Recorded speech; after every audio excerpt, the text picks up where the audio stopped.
You are going to fall in love with our next guest, Dane Johnson.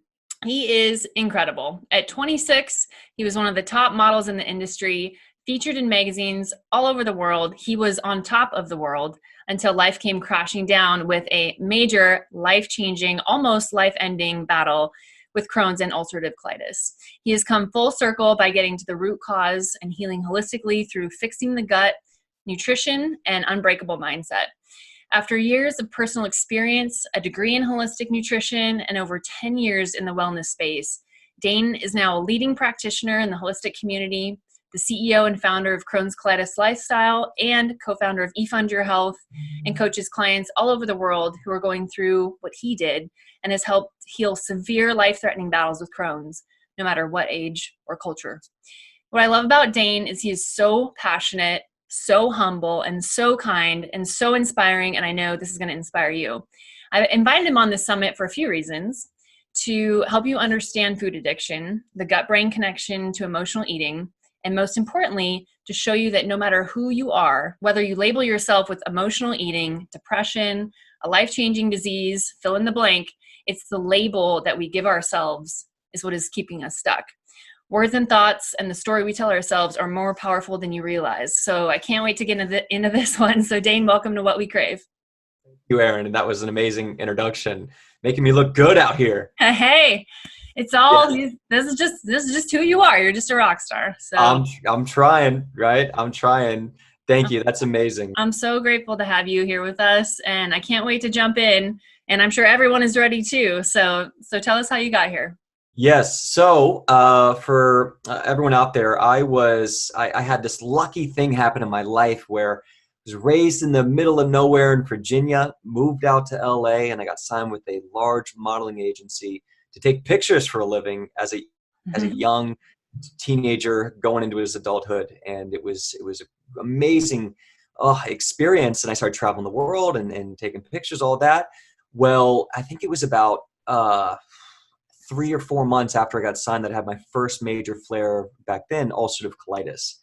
So I was diagnosed with ulcerative colitis, and then I was later diagnosed with Crohn's disease, and then I was diagnosed with ulcerative colitis gastritis, and then I was diagnosed with Crohn's disease again. So I started calling it Crohn's and colitis. They weren't sure what it was, but it was so ironic that I had worked for something where I didn't have to go back to a 9-to-5 office job, and I could start traveling and living my life. And I had this heart-wrenching, very almost like shameful for a 23-year-old who's pooping his pants, bloody diarrhea, losing weight, severe cystic acne, brain fog. I mean, it was taking over my life, and I was completely ashamed. I felt like God had smited me. It was like, here's a little golden ticket in life, and here's a shitty one, right? Here's your sandwich. There you go. Have fun. And, oh my gosh. Yeah. And so I was angry. I was really, really angry for a long time. And I just tried to hide it. I tried to hide behind pretty pictures and Photoshop. And, I remember this one time I was doing this job in Puerto Rico, and luckily I was with this big agency. I would get these direct bookings. So people would book me on my pictures, but they didn't realize I was 30 pounds lighter than that picture. And I was there, and there was this really cool makeup artist. He was actually Marilyn Manson's makeup artist. And I had taken so many steroids to try to suppress my symptoms that I started breaking out in severe cystic acne. Now imagine a model with severe cystic acne. It doesn't really mesh well, right? So I would meet him at 5:30 in the morning before we would be set the shoot, and I would have him just basically paint my body with makeup to hide all the cystic acne, because we were shooting for it was like a banana boat, a sunblock on an island. And so it was shirtless, it was very in the sun, and it was very like trying to show your good skin. And it was constantly a shameful thing. What was your nutrition like when everything happened? Like we're at 23, it's like you're kind of untouchable at 23. How did that even come about? And what? Yeah, I grew up on cereal, 2% milk. I grew up on white bread and macaroni and cheese and Lunchables. Remember those? Oh yeah, that was like Lunchables for me. That was every day. Cafeteria food, crispy. I'd get 2 crispy chickens, which were like the most fast food thing ever. combos and gummy bears and pretzels. Oh And then yeah. I'd be like, why am I so tired after lunch? I can't even keep my eyes open.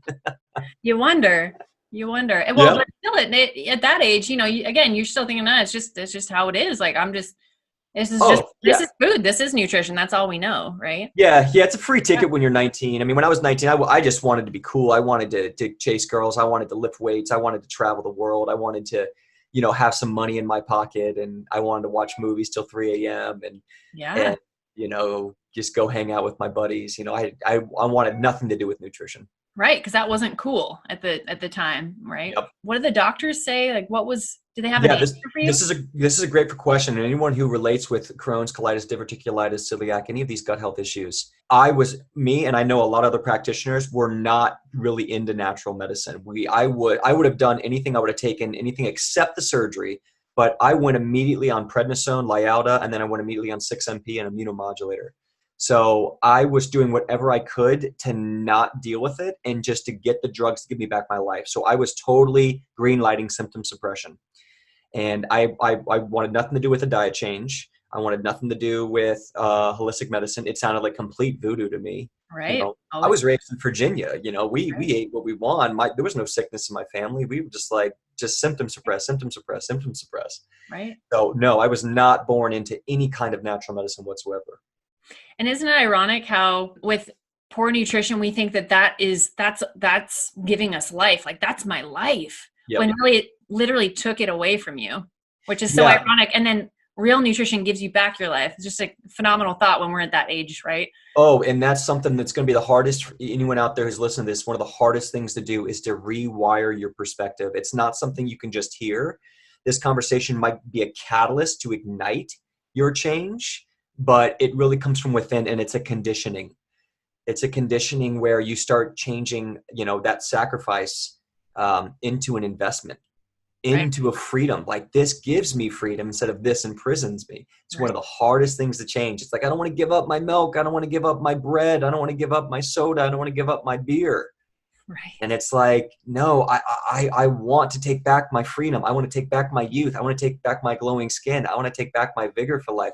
I want to take back my idea that I can live to 75, 100 years old without symptoms, without arthritic pain, without taking drugs for the rest of my life. Right. That's, when you make that switch, the world changes. I know we're going to get into that. That's for Yeah. sure.